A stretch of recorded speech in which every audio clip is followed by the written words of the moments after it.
नमस्ते, मैं हूं डॉक्टर प्रिया भावे चित्तावर और आज मैं आपको इस वीडियो के माध्यम से बताऊंगी बच्चेदानी के ऑपरेशन के बाद क्या प्रिकॉशंस महिलाओं को रखने चाहिए और बच्चेदानी के ऑपरेशन के बाद बॉडी में किस तरह के चेंजेस आप एक्सपेक्ट कर सकते हैं। इस वीडियो को अंत तक देखिएगा क्योंकि ये जो ऑपरेशन है ये बहुत कॉमनली किया जाने वाला ऑपरेशन है और इसके बाद हमारे शरीर में क्या क्या चेंजेस होंगे, हमें किस तरह की चीजें एक्सपीरियंस करना होंगी, ये सब जानने के लिए आपको ये पूरा वीडियो देखना बहुत आवश्यक है। हमारे चैनल को सब्सक्राइब जरूर करिए जिससे इसी तरह का कंटेंट मैं आप तक लगातार लाती रहूं।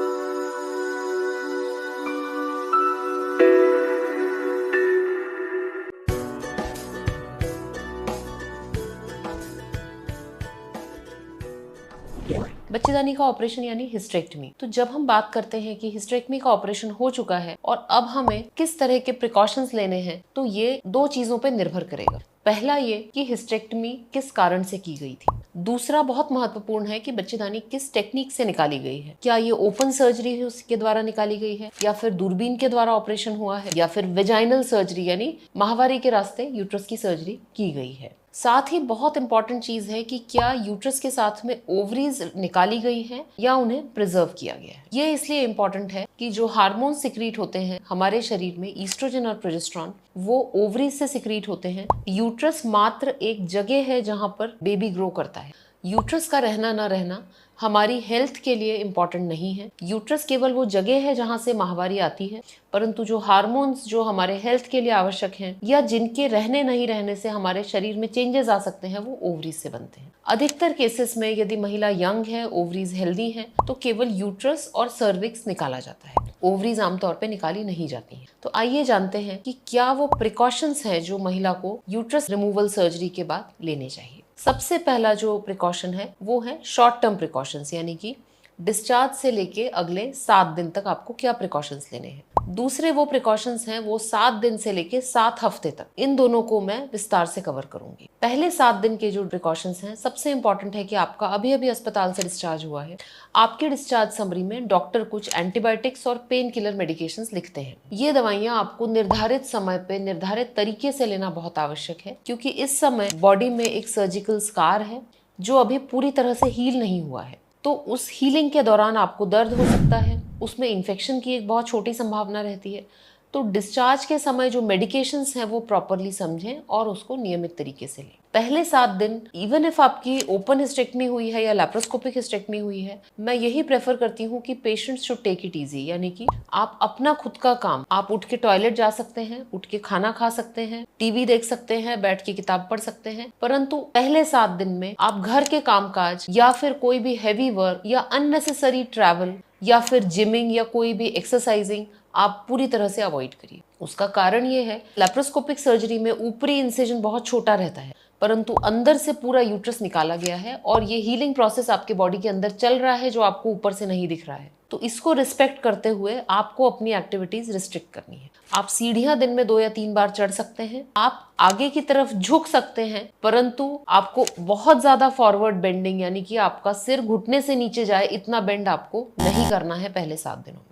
बहुत इंपॉर्टेंट क्वेश्चन है कि क्या हम वजन उठा सकते हैं। तो आप 3 से 4 किलो तक का वजन आराम से उठा सकते हैं, परंतु इससे ज्यादा वजन जो है वो आप पहले 7 दिन में उठाना अवॉइड करिए। कोई भी ऐसे काम जिसमें आपको झुक के वजन उठाना पड़े, आप उसके लिए अपने घर वालों की हेल्प लीजिए। खान पान के बारे में ध्यान रखिए कि घर में बना हुआ आसानी से पचने वाला सारा खाना आप खा सकते हैं। दाल, रोटी, सब्जी, सलाद, दूध, फल, सारी चीजें आप खा सकते हैं। आपको नमक कम नहीं खाना है, आपको खटाई कम नहीं खानी है। आप खट्टी चीजें इनफैक्ट प्रेफर करें, क्योंकि खट्टी चीजें जैसे नींबू है, इसमें विटामिन सी रहता है जो इंटरनल हीलिंग में आपको बहुत हेल्प करता है। कई लोग ये सोचते हैं कि सर्जरी हुई है तो अब हमें पानी कम पीना चाहिए। ये भी एक बहुत बड़ी गलत फहमी है। पानी आपको कम से कम 4 से 5 लीटर पीना चाहिए, नहीं तो आपको यूरिन में इन्फेक्शन हो सकता है। एक बहुत इंपॉर्टेंट प्रिकॉशन है कि आपको कब्ज नहीं होना चाहिए। इसके लिए आप अपना डाइट इस तरह से रखिए कि उसमें फाइबर वाली चीजें, फ्रूट्स है, सैलड्स हैं, ये सब ज्यादा हो और पानी अच्छी मात्रा में हो। लैट्रिन करते समय आपको जोर नहीं लगाना, इससे आपकी जो इंटरनल हीलिंग है उसके ऊपर असर पड़ सकता है। ये तो हुई पहले 7 दिन की बात। अब 7 दिन से 7 हफ्ते,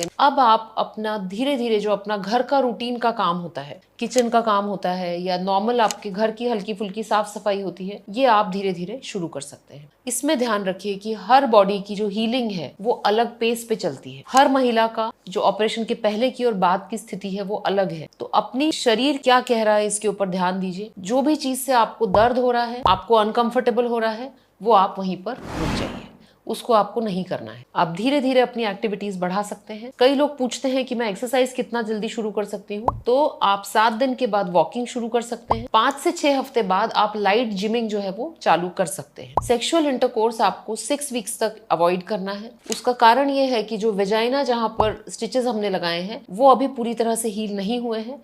तो सेक्सुअल इंटरकोर्स में यदि डीप पेनिट्रेशन होता है तो ब्लीडिंग या फिर वो स्टिचेस जो है वो खुलने की आशंका रहती है। 6 to 7 वीक्स के बाद आपकी बॉडी किसी नॉर्मल महिला की बॉडी की तरह हील हो चुकी है और अब आप अपने नॉर्मल रूटीन पर पूरी तरह से लौट सकते हैं। इस समय आप ट्रैवल कर सकते हैं, आप जिमिंग शुरू कर सकते हैं, आप झुक सकते हैं, हल्का फुल्का वजन भी उठा सकते हैं। यानी अब आपके जो रिस्ट्रिक्शंस हैं वो काफी रिलैक्स हो चुके हैं। अब जो दूसरा बहुत महत्वपूर्ण मुद्दा है कि हिस्टेक्टमी ऑपरेशन के बाद आपके शरीर में क्या चेंजेस आएंगे। क्या आपको चिड़चिड़ापन हो जाएगा? क्या आपके शरीर में एनर्जी कम हो जाएगी? क्या आपका वजन बढ़ जाएगा? तो इन सब सवालों का सबसे इम्पोर्टेंट जो फैक्टर है वो है क्या आपकी ओवरीज निकाली गई हैं या ओवरीज प्रिजर्व की गई हैं। यदि ओवरीज प्रिजर्व की गई हैं तो आपके शरीर में कोई भी चेंजेस नहीं आएंगे।